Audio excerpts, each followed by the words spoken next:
Salve fratres, welcome back to the jungle of Protestantism. Kali ini kita bahas The Darkness of Catholicism atau kegelapan nalar Pendeta Patrick Smith. Ya, dalam video terakhirnya, pendeta yang terhormat Patrick Smith membuka dengan kalimat dramatis. Welcome back to the darkness of Catholicism. Sayangnya, yang gelap justru adalah cara berpikirnya. Dia mengklaim mencintai umat Katolik, tapi menyebut gereja Katolik sebagai kegelapan. Ini seperti berkata, saya cinta orang kulit hitam, tapi saya benci warna hitam. Maaf ya Pak Pendeta, itu bukan cinta. Itu namanya kemunafikan linguistik dengan aroma sektarianisme. Shalom saudara, welcome back to the darkness of Catholicism. Patrice Allegro tadi mengatakan sebuah analogi bahwa kalau saya mengatakan saya mencintai orang kulit hitam, tapi saya benci warna hitam, untuk menggambarkan bahwa saya itu benci Katolisisme, cinta orang Katolik. Seolah-olah dia mengharuskan dua hal ini harus sama-sama dicintai. Dia pakai analogi yang tadi. Teman-teman, dia ini kan dosen filsafat ya. Tapi kenapa dia harus mengharuskan orang mencintai kulit hitam, itu maka harus juga mencintai warna hitam. Ini namanya dosen filsafat kelas taman kanak-kanak, teman-teman. Apakah kalau saya tidak menyukai warna hitam, maka itu mengharuskan saya membenci orang kulit hitam? Atau kalau saya mencintai orang kulit hitam, apakah itu berarti saya harus mencintai warna hitam? Kan tidak. Tidak ada masalah dengan itu, teman-teman. Dan itu bukan kemunafikan. Itu adalah preferensi di antara dua kategori yang berbeda. Patrice Allegro, dosen filsafat, tapi kategori pun dia nggak paham. Kategori warna pada umumnya dan kategori warna kulit pada manusia itu harus dipisahkan. Ya, saya boleh nggak suka warna hitam. Pada saat yang sama, saya suka orang kulit hitam. It's okay kok. Pendeta Patrick Smith ini berulang kali menyalahkan Romo Katolik yang katanya menyerang Protestan. Lucunya, videonya justru penuh tuduhan, kebencian, dan misrepresentasi terhadap Katolik. Ironi bukan? Yang menuduh diserang, padahal dia yang memulai tembakan. Dia menuduh gereja Katolik membanggakan struktur dan sistemnya, bukan Injil. Dosen filsafat tapi lupa diri. Mulai main TikTok 3-4 tahun yang lalu sampai hari ini, menyerang Protestan hampir tiap jam. Tapi ketika dikritisi balik, malah sembunyi tangan. Ironi bukan? Tapi sejenak ya, mari kita bertanya. Apakah Pendeta Patrice tidak sadar bahwa Injil yang ia yakini adalah hasil pemotongan versi pribadi dari sejarah gereja? Injil tanpa tradisi, tanpa magisterium, dan tanpa sakramen hanyalah brosur motivasi spiritual yang diklaim Alkitabiah, tapi kehilangan tubuh dan darah inkarnasinya. Lalu muncul mantra klise, yang penting Injil, bukan institusi. Sayangnya, Injil turun melalui institusi. Kristus mendirikan gereja, bukan buku panduan. Mas Allegro, Anda yakin institusi gereja yang mengklaim kuasa atas seluruh gereja yang melahirkan perpecahan skisma besar tahun 1054 adalah gereja yang didirikan Yesus? Allegro yakin institusi gereja yang pernah dipimpin Paus Bidat Honorius yang sudah dikutuk dalam Konsili Universal adalah gereja yang didirikan Yesus? Allegro yakin institusi gereja yang memulai perang salib mengatasnamakan perebutan tanah suci padahal haus kekuasaan, bahkan orang Ortodoks Timur pun dibantai, adalah gereja yang didirikan Yesus? Allegro yakin institusi gereja yang melarang kitab suci diterjemahkan dan dibaca oleh orang Kristen adalah gereja yang didirikan Yesus? Allegro yakin institusi gereja yang pernah mengadili mayat adalah institusi gereja yang didirikan Yesus? Allegro yakin institusi gereja yang menggali kuburan Wycliffe dan membuang abunya ke sungai karena dia menerjemahkan Alkitab dalam bahasa Inggris adalah gereja yang didirikan Yesus? Allegro yakin institusi gereja yang membakar hidup-hidup William Tyndale karena menerjemahkan Alkitab adalah gereja yang didirikan Yesus? Belum lagi John Huss, belum lagi yang lain-lain. Ya, gak akan terhitung jumlahnya, saudara-saudara. Banyak sekali jiwa yang cinta Alkitab yang dibantai oleh institusi ini. Teman-teman, kita harus bedakan antara kesalahan person dan kesalahan institusional. Kalau kesalahan person, kesalahan orang, itu begini. Sistemnya ngomong A, pejabat sistemnya itu bikin B, C, jadi dia melanggar aturan. Hampir semua yang saya katakan tadi, itu bukan kesalahan person. Tapi memang sistemnya ngomong A, dan mereka melakukan seperti itu. Dan itu bertentangan dengan hati nurani, moral manusia. Bahkan Allegro yakin, institusi gereja yang baru-baru ini terbongkar puluhan ribu imam melakukan selama puluhan tahun, tetapi selalu disembunyikan oleh Vatikan, adalah gereja yang didirikan Yesus. Kembali ke Amerika Serikat, kami telah mengatur untuk bertemu dengan seorang mantan pastor Amerika, Patrick Wall. Sejak tahun 1990-an, ia telah menjadi saksi. Saya bergabung dengan biara sebagai seorang yang sangat idealis berusia 20 tahun dan berpikir saya akan menjadi seorang biarawan. Seorang pendeta, dan sayangnya tidak berjalan seperti itu karena begitu banyak kasus yang muncul. Sehingga saya akhirnya ditahbiskan lebih awal untuk bekerja dan mengikuti para pelaku yang ditarik. Dan pada saat itu, pada usia 32 tahun, saya harus membuat keputusan moral. Apakah saya akan mendukung lembaga ini? Apakah saya menjadi bagian dari ini? Atau apakah saya harus mencari jalan yang berbeda?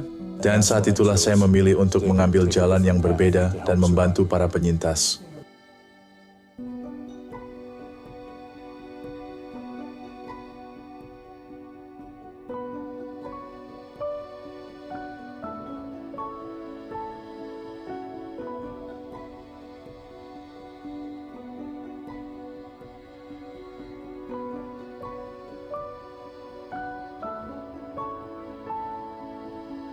Mohon maaf ya. Jadi kita harus open-open aja sekarang kan. Bahkan di Indonesia 4 tahun lalu diberitakan oleh Tirto ID tentang, oh sudahlah kawan, gak bakalan habis kejahatan institusi ini kalau saya akan sebutkan satu persatu. Terlalu banyak buah busuknya, saudara-saudara. Ya, pohon dikenal dari buahnya. Lanjut Allegro. Gereja bukan penumpang sampingan dari keselamatan, tetapi tubuh Kristus itu sendiri. Ingat, Efesus bab 1 ayat 23. Jadi ketika Anda mengatakan Yesus saja tanpa gereja, Anda sebenarnya sedang memenggal tubuh dari kepalanya. Kriminalitas ini dikenal sebagai mutilasi. Teman-teman, ayo kita tanya lagi. Benarkah tubuh Kristus melakukan semua kejahatan tadi? Saya percaya itu bukan tubuh Kristus. Tubuh Kristus adalah orang-orang percaya sepanjang zaman yang cinta akan firman Tuhan. Tidak merendahkan firman Tuhan hanya sekedar buku panduan, apalagi membunuh dan membakar orang-orang yang mau membaca firman Tuhan. Itu bukan tubuh Kristus. Itu lebih tepatnya tubuh naga yang dikatakan di Wahyu 12 ayat 17, yang memerangi keturunan Allah, yang menuruti hukum-hukum Allah dan memiliki kesaksian Yesus. Cek sendiri. Tubuh Kristus adalah kumpulan orang-orang yang percaya. Arti kata Yunani eklesia adalah persekutuan orang yang keluar dari kegelapan menuju terang yang ajaib. Jadi kalau kita menolak institusi Katolik Roma, tidak sama dengan menolak tubuh Kristus. Melainkan kita kalau menolak Roma Katolik, itu berarti kita membersihkan tubuh Kristus dari kusta penyembahan berhala, memurnikannya berdasarkan firman yang menyucikan, dan membuang kepala tambahan yang bernama paus. Patrick Smith juga mendengung soal Injil sejati yang katanya hanya ada dalam Protestantisme. Tapi kalau Injil hanya berdasarkan pada iman pribadi dan tafsir masing-masing, mengapa 60.000 denominasi? Ada 60.000 denominasi yang saling bertentangan. Hitung sendiri bro, saya tidak mau hitung, memusingkan. Ensiklopedia bilang ini Protestan selalu. Karena begitu selesai dihitung, saat itu pula sudah ada denom baru. Mati kita mau hitung itu denom Protestan. Mengenai poin itu saya sudah memberikan bantahan di video ini, yang intinya 60.000 denominasi itu di dalamnya sudah termasuk perpecahan dari Roma Katolik sendiri. Dan denominasi Protestan itu hampir 100%, bukan karena perpecahan dalam arti saling mengutuk atau bertentangan doktrin, tidak. Tapi karena pembagian wilayah pelayanan secara mandiri di bawah satu komando firman Allah. Dan juga di bawah satu pengakuan iman yang sama, yang tidak bertentangan dengan Alkitab. Dan itu sesuai dengan gereja di masa para rasul. Di masa para rasul tidak ada paus, ya, tidak ada. Petrus bukan paus pertama.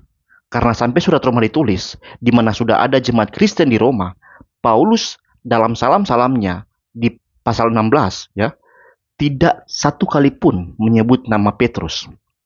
Tidak satu kali pun. So, apakah kita mau mengatakan Paulus ini tidak menghormati Petrus sebagai paus? Tentu bukan karena itu. Tetapi karena jelas Petrus nggak memimpin di Roma pada abad pertama. Tidak, teman-teman. Terakhir, dia mengklaim Saya hanya ingin menyeimbangkan narasi publik karena terlalu banyak Romo Katolik di YouTube. Oh ya, jadi karena jumlah YouTuber Katolik bertambah, maka kebenaran harus diseimbangkan. Sejak kapan kebenaran tergantung kuantitas konten YouTube? Logika ini tidak layak dipakai dalam debat warung kopi, apalagi dalam diskusi teologi. Memangnya ada saya bilang bahwa kebenaran tergantung kuantitas konten YouTube? Tidak. Rupanya benar ya. Bukan logika Patrice Smith yang bermasalah, tetapi Patrice Allegro yang bermasalah. Nah, setelah pengantar yang penuh emosi dan dugaan, Pendeta Patrice Smith menyodorkan kesaksian Audrey sebagai kitab suci tambahan lengkap dengan 10 alasan anti-Katolik yang lebih mirip daftar kesalahpahaman daripada kritik teologis. Kesaksian ini akan kita telanjangi satu persatu, tidak dengan emosi, tapi dengan logika, sejarah, kitab suci yang utuh, dan akal sehat yang tak tertutup kabut sektarianisme. Bersiaplah melihat bukan kegelapan Katolik, tapi kegelapan argumen dari mereka yang menolak terang gereja kudus. Gereja yang satu, kudus, Katolik, dan apostolik. So, ada 10 alasan meninggalkan gereja Katolik, a.k.a. atau 10 bukti tidak mengerti apa-apa. Katanya tafsir infalibel, nggak bisa salah. Katanya gereja apostolik. Katanya paus nggak bisa salah. Katanya pemilik kitab suci. Kok setelah Audrey baca Alkitab, malah isi Alkitab jelas-jelas bertentangan dengan institusi Katolik? Kan jelas semua ayat yang dikutip. Kalian lihat sendiri kan di video ini? Coba cek bantahan Allegro. Tidak ada satupun ayat yang dia pakai yang akan setia pada konteks. Semua adalah ayat-ayat yang diperkaos untuk mendukung doktrin sesat mereka. Makanya orang-orang yang baca Alkitab dengan memperhatikan konteks pasti meninggalkan Roma Katolik. Nanti sebentar kita akan cross-check setiap bantahan yang dia berikan, setiap ayat yang dia kasih. Poin pertama, Katolik percaya keselamatan dari usaha sendiri. Tuduhan klasik yang sudah usang.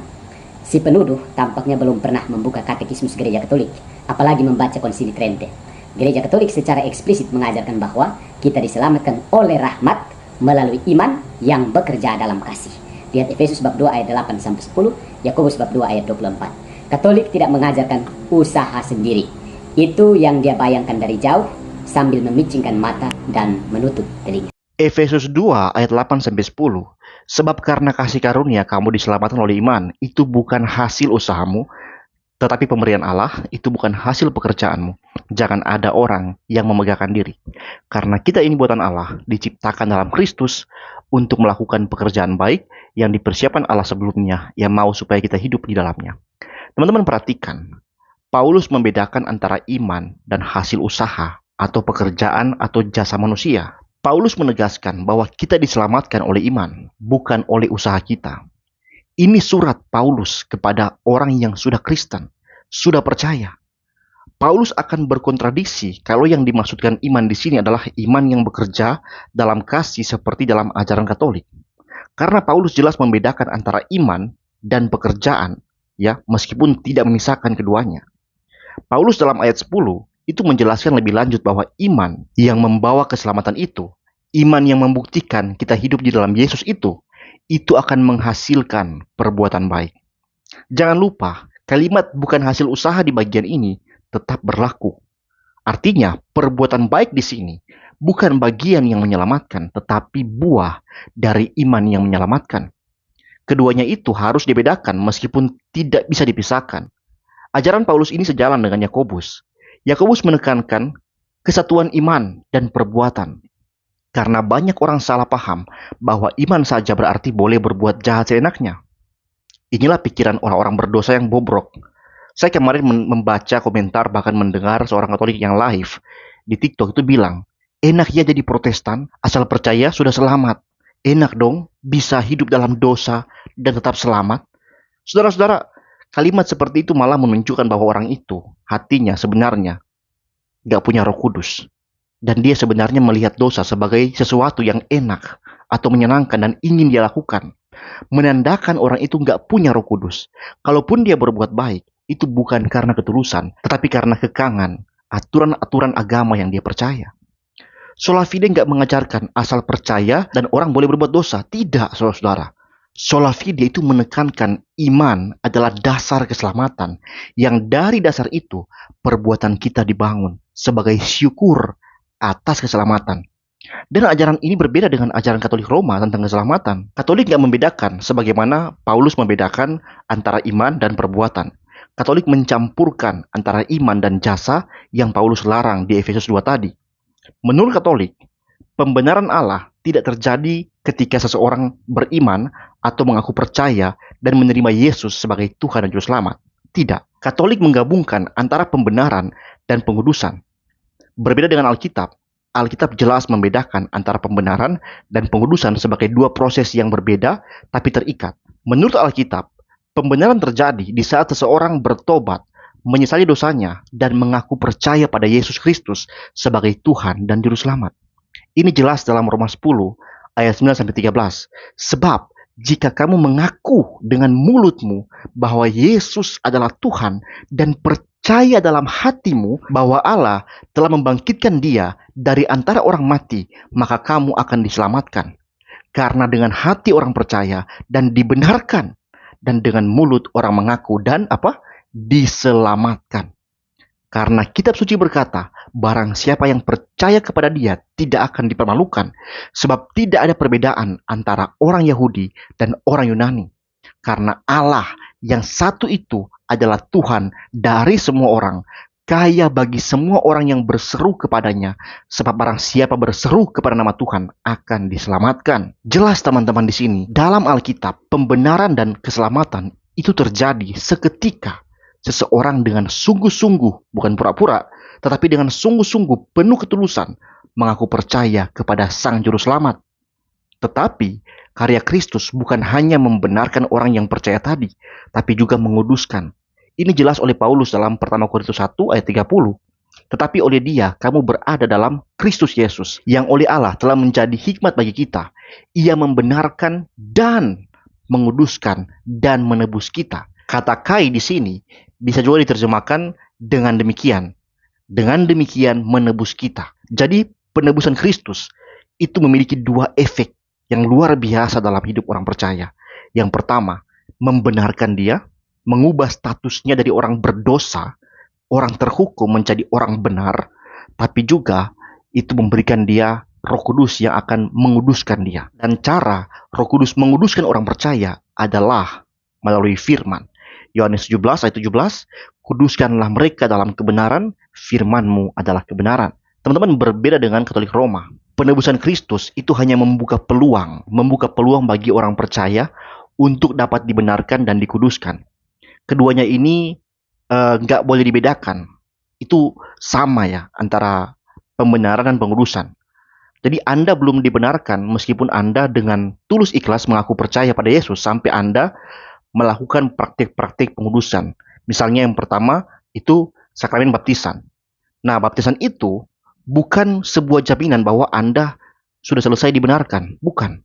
Karena itu baru permulaan dari sebuah proses usaha sendiri yang harus kamu perjuangkan. Karena setelah baptis, seseorang itu akan jatuh dalam dosa kan? Dan ketika dia jatuh, status pembenarannya tadi pun bisa hilang. Dan kalau sudah hilang, Anda harus mendapatkan kembali dengan cara melakukan sakramen yang lain, yaitu sakramen tobat di hadapan imam. Anda harus mengaku dosa Anda di hadapan imam, dan Anda nggak akan diampuni sebelum imam menyatakan pengampunan dosa kepada Anda. Dan ini bertentangan dengan ajaran Rasul Yohanes. Rasul Yohanes itu menyebut pembacanya mempunyai satu pengantara kepada Bapa kalau seorang Kristen berbuat dosa. Dia katakan, anak-anakku, hal-hal ini kutuliskan kepada kamu, supaya kamu jangan berbuat dosa. Namun jika seorang berbuat dosa, kita mempunyai seorang pengantara pada Bapa, yaitu Yesus Kristus yang adil. Teman-teman, gak ada di sini ataupun di bagian Alkitab yang lain manapun, bahwa kita memerlukan imam yang menjadi pengantara kita kepada Yesus, baru Yesus kepada Bapa. Tidak. Yesuslah pengantara kita kepada Bapa. Tetapi begitulah praktik pembenaran kembali di dalam Roma Katolik. Orang yang sudah dibaptis mendapatkan pembenaran yang pertama kali. Nah, pembenaran itu bisa hilang oleh dosa. Makanya ada sakramen tobat. Selain sakramen tobat, ada juga ekaristi, ya, indulgensi dan sebagainya. Akhirnya purgatori, ya. Nah, sakramen tobat dan ekaristi ini adalah sarana-sarana pembenaran yang lain yang harus dilakukan untuk tetap berada di dalam keadaan rahmat. Seseorang bertanggung jawab menjaga status benarnya dengan tidak berbuat dosa. Dan kalau sampai berbuat kesalahan, berbuat dosa, dia kehilangan status pembenaran itu. Nah, sarana tadi harus dikejar sebagai proses pembenaran dan pengudusan kembali. Teman-teman, kenapa ini bertentangan dengan ajaran Paulus dan bisa membuat orang jatuh dalam kemegahan diri? Karena meskipun sarana-sarana itu disediakan oleh gereja, kan Anda tetap harus mengusahakan itu kan. Tentu bisa kita katakan, mereka yang berhasil tidak berbuat dosa dan rajin ekaristi, mereka telah lebih berhasil menjaga pembenaran Allah dibanding mereka yang kurang mampu menjaga diri dari dosa dan jarang ikut ekaristi. Dan konsekuensi langsung dari pemahaman dan praktik semacam ini adalah ya pembenaran sebagai usaha sendiri. Kembali ke sistem Taurat. Orang Israel itu harus hidup benar menuruti hukum Taurat kalau ingin dibenarkan. Kalau mereka berbuat dosa, maka dia menjadi orang cemar dan dia nggak bisa minta ampun langsung kepada Tuhan. Meskipun dia menyesal dengan sungguh-sungguh, dosanya belum diampuni kalau dia belum datang pada imam. Yang kemudian imam akan melangsungkan upacara penghapusan dosa lewat pengorbanan. Baru dia akan diampuni. Bahkan lebih buruk, ini apa bedanya dengan agama Islam, teman-teman? Saat Anda bersyahadat dan disunat, Anda mendapatkan rahmat. Dan setelah itu Anda bisa berbuat salah. Bagaimana cara membersihkan dosa? Harus sholat, harus berbuat baik, harus beramal, berpuasa, dan sebagainya. Ujung-ujungnya ada juga api penyucian di Islam. Lantas teman-teman, Injil apa Injil macam begini? Ini bukan Injil. Ini kuk yang sama beratnya dengan kuk perhambaan di Perjanjian Lama. Lebih tepatnya ini adalah semacam sistem Perjanjian Lama yang lebih tidak merepotkan. Di Perjanjian Lama, pembenaran pertama itu disunat. Ketika disunat, dia harus taat hukum Taurat. Ya, kalau setelah akil balik dia gagal menjaga dirinya dari pelanggaran hukum Taurat, maka dia harus datang pada imam di Bait Allah. Kalau dia orang kaya, dia bawa lembu atau kambing domba. Burung kalau dia agak miskin, roti kalau miskin banget. Nah, setelah itu baru dia diampuni oleh Tuhan. Nah, ini apa bedanya dengan Roma Katolik? Setelah dibaptis, harus paham seluruh aturan gereja, dan kalau melanggar, tetap harus cari imam, mengaku dosa, dan menerima pernyataan pengampunan dari imam, baru akan diampuni dosanya. Teman-teman, ini bukan hanya meletakkan dasar pembenaran pada jasa kita sendiri, teman-teman, tapi juga pada jasa manusia, yaitu imam. Dan ini bukan Injil. Injil yang sejati, orang dibenarkan, bahkan diselamatkan saat dia mengaku percaya. Dan kita dikuduskan oleh Roh Kudus melalui firman Tuhan. Dan jikalau kita jatuh dalam dosa, kita bisa datang pada Tuhan, pada Yesus kapan saja, dan memohon ampun. Jika kita tulus dan sungguh-sungguh menyesal, dan memohon ampun dalam doa pribadi kita, atau doa bersama di dalam sebuah persekutuan gereja, di ibadah, Tuhan Yesus mendengar kita dan mengampuni kita. Percayalah teman-teman kepada Injil ini, dan kamu akan dibebaskan dari kuk perhambaan, imamat palsu ciptaan manusia. Poin yang kedua, Mariologi Katolik adalah ajaran buatan manusia. Lucu ya, mereka memproklamasikan sola scriptura, tapi segera menolak fakta bahwa Maria disebut penuh rahmat. Lukas bab 1 ayat 28. Kata penuh rahmat dari akar kata karito. Itu kata yang sama yang digunakan dalam Efesus pertama ayat 6 kepada seluruh orang beriman. Apakah ini berarti orang beriman juga dikandung tanpa dosa asal? Kan tidak. Nah, kami tidak menolak Maria penuh rahmat, tapi menarik kesimpulan bahwa karena Maria disebut penuh rahmat oleh malaikat, maka Maria bebas dari dosa asal. Itu namanya lompatan logika, Aligro. Ya, katanya dosen filsafat, tapi nggak bisa mikir soal lompatan logika ini. Premisnya, Maria disebut penuh rahmat oleh malaikat, maka Maria dikandung tanpa dosa asal. Dari mana kesimpulan itu? Tidak lain selain dari proses penafsiran exegese, ya, penafsiran pikiran sendiri, memaksakan ayat cocok dengan pikiran sendiri. Bahkan para penafsir awal, para bapak gereja, gak ada satupun yang mengatakan Maria dikandung tanpa dosa asal. Paling jauh Agustinus, ya, dia bilang Maria tidak punya dosa perbuatan, tapi dia gak mengatakan Maria gak punya dosa asal. Teman-teman, kata anugerah, penuh rahmat, penuh anugerah sendiri, itu secara nggak langsung menuntut adanya dosa, teman-teman. Karena untuk apa disebut karunia kalau dia nggak punya dosa? Karunia artinya orang ini nggak layak terima, tapi mendapatkannya. Itu karunia.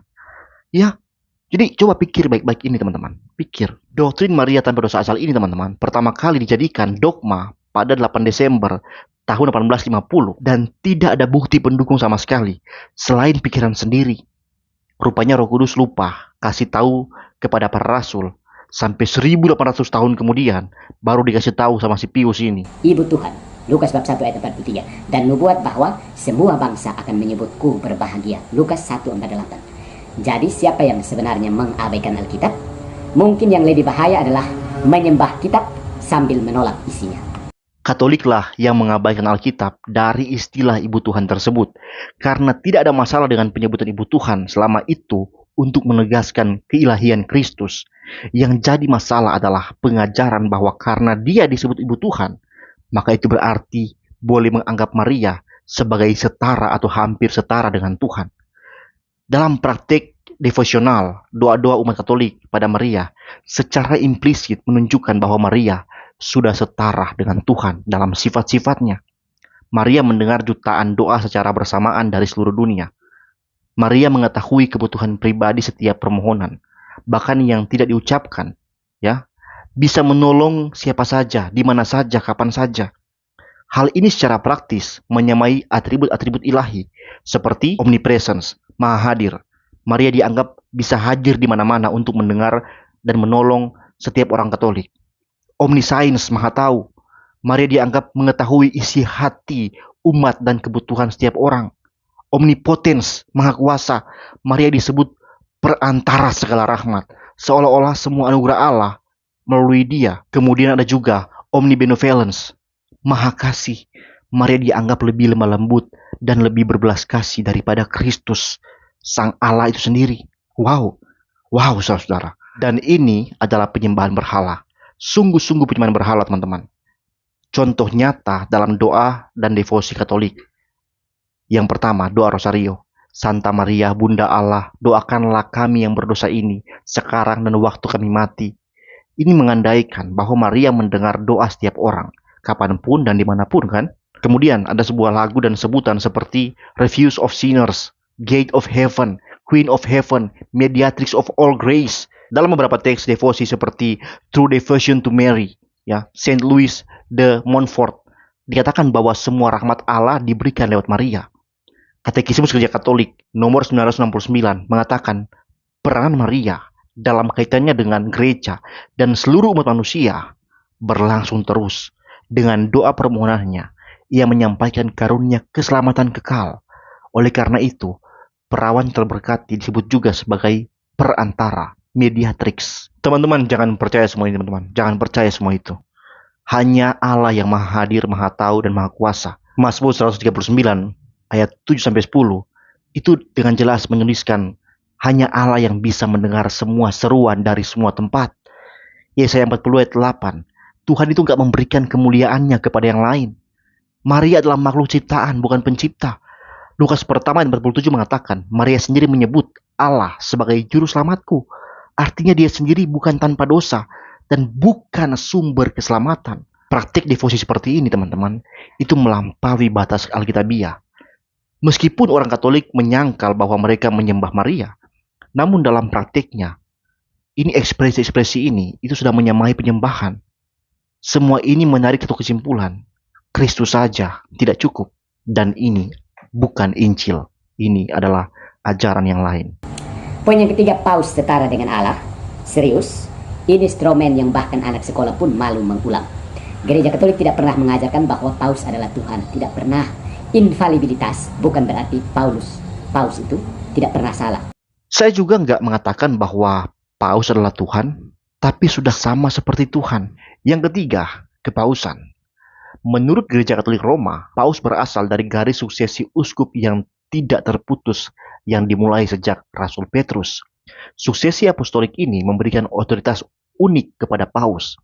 Ia adalah Bapa Suci atau Bapa paling suci, kepala gereja, Vicaris Kristus atau wakil Kristus di bumi, dan memiliki otoritas yang sama atas gereja seperti Kristus, dan juga imam besar, ya, atau paus. Nah, lebih jauh, perkataan paus tidak dapat salah ketika ia berbicara dengan penuh otoritas tentang doktrin atau masalah iman dari tempat duduknya, ex cathedra.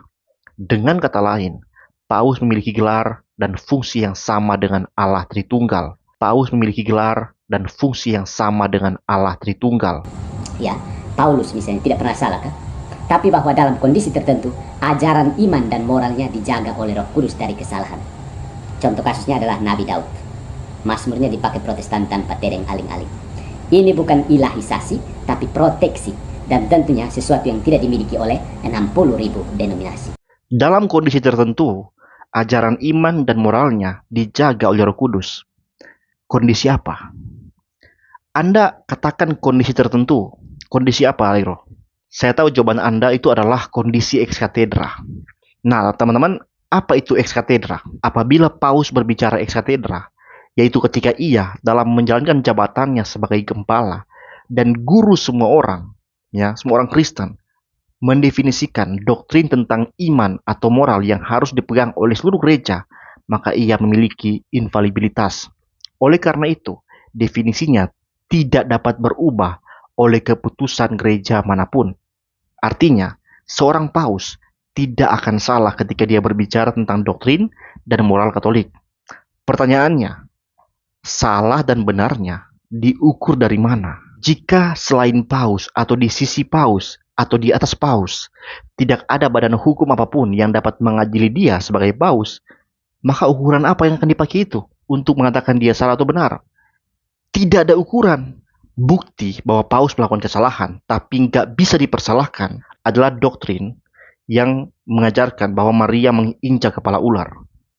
Paus Pius yang ke-11 menegaskan dalam Infabilis Deus bahwa Maria yang menginjak kepala ular dalam Kejadian 3 ayat 15. Tetapi kalau kita membaca itu, kita akan langsung tahu bahwa paus salah menafsir itu. Yang menginjak kepala ular itu adalah buah, ya, keturunan dari perempuan, Yesus Kristus. Tapi yang dikatakan adalah Maria. Itu salah. Tapi teman-teman coba lihat, adakah orang Katolik yang berani mengatakan paus salah? Tidak ada. Teolog-teolog Katolik tidak berani berkata paus salah, meskipun beberapa di antara mereka membenarkan itu dengan cara klarifikatif, bahwa itu penafsiran alegoris dan perkembangan devosi. Kenapa mereka takut bilang paus salah? Alasannya sederhana. Karena kalau bilang paus salah, mereka akan dikutuk dan kehilangan pekerjaan. Kalau kita orang Protestan ya tidak. Meskipun dia kutuk-kutuk kita nggak akan kehilangan pekerjaan. Sebagai orang Protestan yang menjadikan firman Allah sebagai otoritas tertinggi yang tidak dapat salah, satu-satunya menyatakan, memutuskan, mengadili Paus Pius yang ke-11 secara sah dan meyakinkan melakukan kesalahan, kekeliruan, tafsir dalam mendefinisikan doktrin berdasarkan Kejadian 3 ayat 15. Dan oleh karena itu, kami menyatakan Paus Pius 11 dinyatakan bersalah dengan hukuman purgatori untuk waktu yang gak ditentukan. Buat yang mau berindulgensi buat Paus Pius, silakan hubungi Patris Allegro. Poin yang keempat, berdoa kepada para kudus sama dengan menganggap mereka maha tahu. Oh ya, berdoa kepada para kudus bukan berarti mereka maha tahu, tapi bahwa mereka hidup dalam Kristus. Lihat Wahyu bab 5 ayat